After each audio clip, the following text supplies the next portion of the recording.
në emër të Atit të Birit dhe të Shpirtit të Shenjtë. Amin.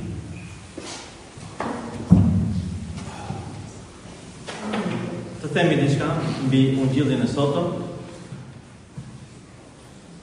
Për këto dy ngjarje dhe dy mrekulli që ndodhin në të njëjtën kohë. Njëra ishte e parashikuar, ndërsa tjetra ndodh në mënyrë spontane. E themi parashikuar sepse dëgjuam në Ungjill që një nga të parët e sinagogave i kërkon në Zotit që të shkojë në shtëpinë e tij sepse vajza e tij është shumë e rëndë. Dhe pas kërkesës dhe lutjes së tij, Zoti vendos që të shkojë në shtëpinë e Jairit, siç quhej personi, duke patur parasysh që ishte i pari sinagogës, do të thotë i lutjes të besimtarëve që mblidheshin në atë vend ku zakonisht lexonin shkrimin e shenjtë, Vjetrin e Vjetër, por edhe interpretonin gjithashtu atë. Dhe i pari sinagogës ishte personi që kryesisht kryente këtë detyrë. Jo për herë në sinagoga Zoti është pritur mirë, siç e dim shumë mirë në qytetin e tij, kur Zoti lexoi diçka nga shkrimi i shenjtë, nga profeti Isaia, dhe pasi filloi të interpretonte atë pjesë, njerëzit u revoltuan. Ashtu siç ndodhte shpeshherë me disa nga farizejtë, të cilët kur dëgjonin predikimin e Krishtit, skandalizoheshin, revoltoheshin, sepse përballeshin me një situatë të cilën për ta ishte pa parashikueshme. Ata përballeshin me një person, të cilin edhe pse e njihnin që po kishte qenë fëmijë, tashmë po predikon e po thotë që ai është Mesia, ai është premtimi që prisnin izraelitët. Dhe vazhdimisht Zoti haste në këtë kundërshtim kryesisht të krerëve fetar, të cilët influenconin disa herë edhe turmën. Por nga krau tjetër, Zoti nuk qëndronte vetëm në fjalët. Zoti u tregoi edhe me vepra se fjalët e tij ishin të vërteta dhe dëshmia e tij qëndronte. Dhe kjo është arsyeja që shikojmë shpeshherë Zotin të bëjë shumë mrekullira. Sa herë që i kërkojë. Madje shohim edhe në raste kur as nuk i është kërkuar, por për shkak të dëmshurisë së Perëndis, por edhe për t'ia bërë të qartë njerëzve që fjalët e tij qëndrojnë në vepra, dhe askush tjetër nuk mund të bëjë ato vepra, edhe ato mrekulli, edhe ato çuditëra që ai bën, duke mbështetur dëshminë e tij që ishte biri i vetëm lindur i Perëndis, të thotë që ishte vetë Perëndi. Për këtë arsye shikojmë që Zoti bën mrekullira që izraelitët as nuk kishin dëgjuar ndonjëherë që mund të ndodhin. Edhe pse kishin kaluar profetë të ndryshëm, edhe pse në shkrimin e shenjtë përmendeshin edhe mrekullira, por asnjëherë nuk kishin dëgjuar e lexuar të ndodhin kaq shumë mrekullira nga një person. E megjithatë, ky të ishte ende i dyshueshëm nëse është me të vërtetë nga Zoti, apo si thoshin disa nga farizejtë, mos i bën mendimin e demonëve edhe të djallit. Deri tu mund të shkojë zilia, deri tu mund të shkojë çmenduria e njerëzve kur nuk duan të pranojnë të vërtetën, duan ta kundërshtojnë atë, dhe ne bëhemi të kotë edhe bëhemi të marrë me arsyetimet tona. Dhe ata për herë do gjenin arsyetime të ndryshme për t'i mbushur mendjen vetes edhe të tjerëve që ky nuk mund të jetë Mesia.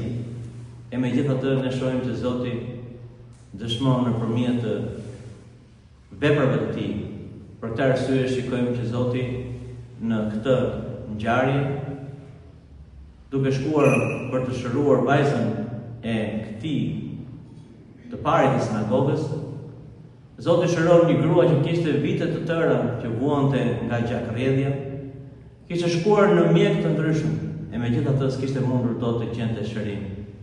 Kishte harxuar gjithë pasurinë. Dhe më çudia është sepse ajo as kishte kurajën të kërkonte Zotit që ta ndihmonte. Madje nuk kishte kurajën as të përballej me të, por besimi i saj ishte shumë i madh. Sa që na thuhet që ajo mendonte me veten e saj mjafton të prek rrobën e tij dhe të shëroj. Dhe ashtu ndodh, në mes asaj turme të madhe që e shoqëronin me Zotin, ajo prek rrobat e Krishtit dhe menjëherë ndjen shërimin në trupin e saj. Edhe siç e dim shumë mirë nga kjo ngjarje, Zoti e bën të dukshme tek të gjithë njerëzit që shtynin, që në atë moment ndodhi një mrekulli.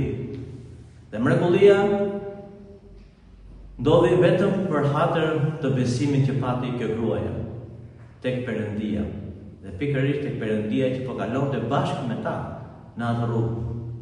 Dhe mos kishte shumë veta, si thot edhe shumë tjetri, Zoti, po ty po të shtyr nga të gjitha krahët dhe ne s'parim dot të çojmë rrugën.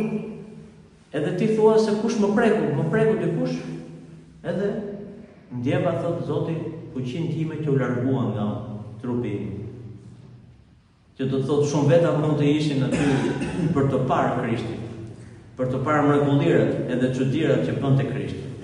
Dhe kështu ndodhte për herë. Kudo që shkonte ai shoqërohej nga një turmë e madhe njerëzish, përveç nxënësve të tij që kishte. Sepse njerëzit ishin kureshtarë. Shikonin mrekullirat, çuditeshin, po fatkeqësia ishte që mbeteshin deri aty.